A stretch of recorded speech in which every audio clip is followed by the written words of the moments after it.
FIF declarou que as negociações... A primeira frase que você falou é na lista de sistema, logo a seguir... Na lista de sistema de média idade. Na faixa etária de 35 a 55 anos. E a questão? O candidato à FIF declarou que as negociações da dívida externa seriam feitas aqui mesmo, no Brasil. Quando necessário, contatos no exterior seriam utilizados os embaixadores. Portanto, está no organograma. Correto. Né? Esta não é uma colocação demagógica? Até que ponto tais embaixadores estariam tecnicamente preparados para debater questões econômicas com a mesma desenvoltura de um ministro ou assessor especial dessa área? Veja bem, a questão absolutamente não é demagógica. Supõe-se que todos os nossos embaixadores sejam de carreira, tenham passado pelo Instituto Rio Branco, sejam pessoas, portanto, de alta capacitação.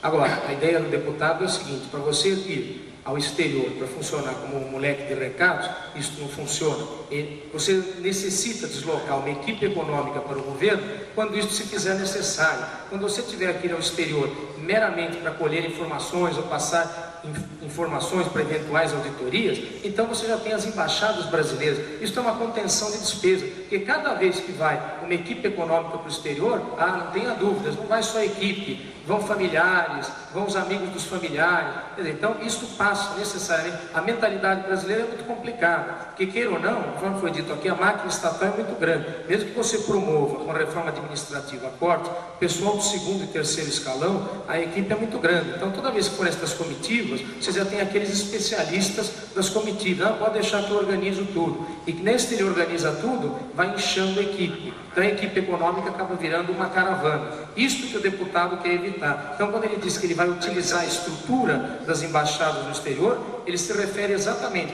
quando for a simples fornecimento de dados. Nós então utilizar-se-iam as próprias embaixadas. Agora, no momento em que for relevante, aí então mandaremos o nosso ministro da Economia, que o deputado Afif pretende reduzir o número de ministérios. Então o Ministério da Fazenda e do Planejamento seriam fundidos no Ministério da Economia. Então este ministro da Economia, quando se fizer necessário, aí sim ele vai se deslocar no exterior. Nós temos que minimizar essas idas dos nossos estadistas ao exterior. O nosso estadista tem que ir para o interior para conhecer o Brasil e não ficar toda hora indo ao exterior, saber o que ele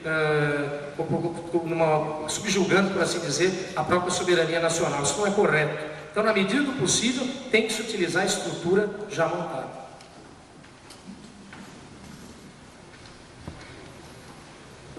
Outra questão é para o Geraldo. A mesa tem muitas perguntas, mas são extremamente interessantes, muito participativas, mas não necessariamente se referem ao tema do dia. Geraldo, pede que você esclareça os itens 3 e 5 das perguntas preparadas. Vou começar pela 5. O critério, evidentemente, vai ser um critério de competência. E esse critério de competência, como muito bem colocou o professor Angarita, começa-se pela avaliação das pessoas que já estão nos cargos públicos dentro dessa atividade, mas que evidentemente estarão vivendo um novo quadro institucional. Independente do presidente que venha a ser eleito, nós passamos de uma fase, como bem disse o debatedor Goldman, eu não posso falar com o professor porque ele reage, nós saímos, tá certo, de uma situação institucional em que houve um excesso de estatização, e esse pêndulo chegou a uma inoperância do Estado baseado naquele acerto dos militares, dos burocratas. Essa máquina por si só ela começa a ser desmontada. A autoridade de um presidente eleito pelo voto direto recebe a tarefa e a autonomia, tendo assim a autoridade para, dentro dessas diretrizes, começar o processo de colocar o Estado no seu devido lugar. Nós não somos nem contra, nem a favor a generalizar o aspecto da empresa pública ou da empresa privada. Nós somos a favor da empresa bem administrada, da empresa que venha a ter nos seus quadros e nas suas gestões profissionais recrutados, por que não no mercado, e não vindo de indicações políticas ou de compromissos políticos. Os compromissos políticos, sim, terão que haver, mas a nível de diretriz e em alta escala. Na máquina administrativa, ela deve ser gerada, separando assim o político do administrativo do Estado.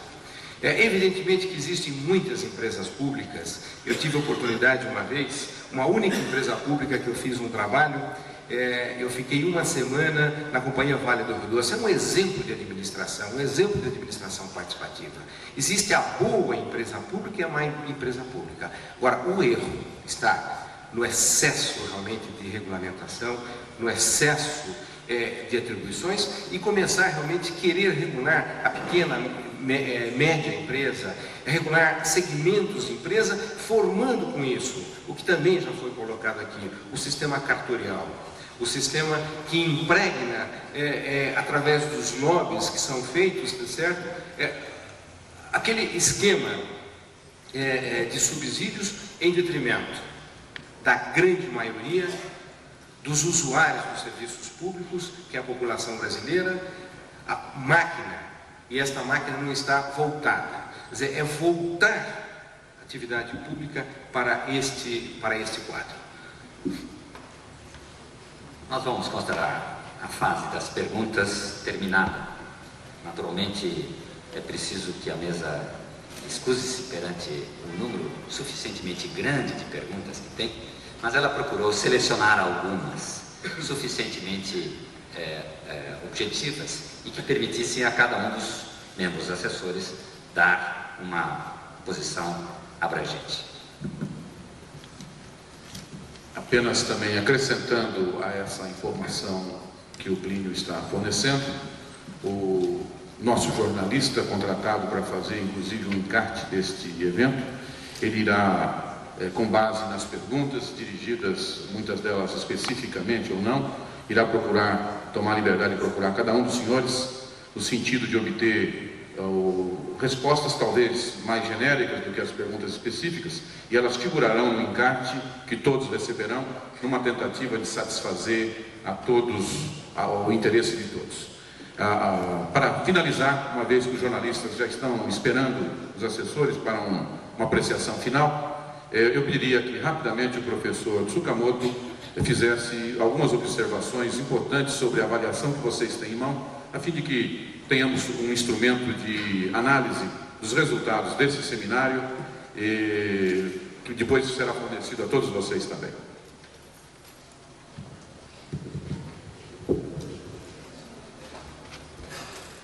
Possivelmente a maioria dos presentes aqui teria lido o editorial da Folha de São Paulo no domingo.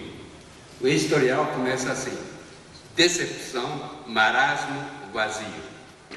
Isso se resume à campanha presidencial. Nós temos ouvido mega propostas econômicas, sociais e políticas dos candidatos. Mas nós queremos saber como eles fariam a sua administração, além de o que eles pretendem lançar. E isso exatamente foi o motivo desse evento. Com que radicalidade, com que convicção e com que grau de audácia. E isso exatamente nós temos tentado de ouvir dos assessores dos presidenciáveis. Agora chegou a hora de nós avaliarmos que seja preenchida essa folha com a franqueza, com a bastante franqueza da sua avaliação de cada candidato presidencial. O grau varia de X, 1, 2, 3, 4, 5.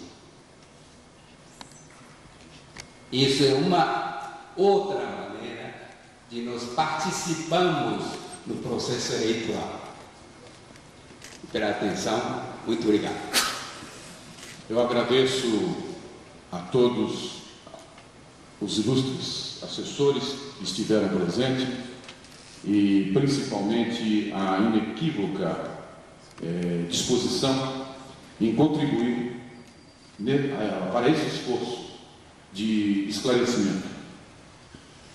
Foi uma primeira tentativa da Barra de montar um seminário desse que terá continuidade.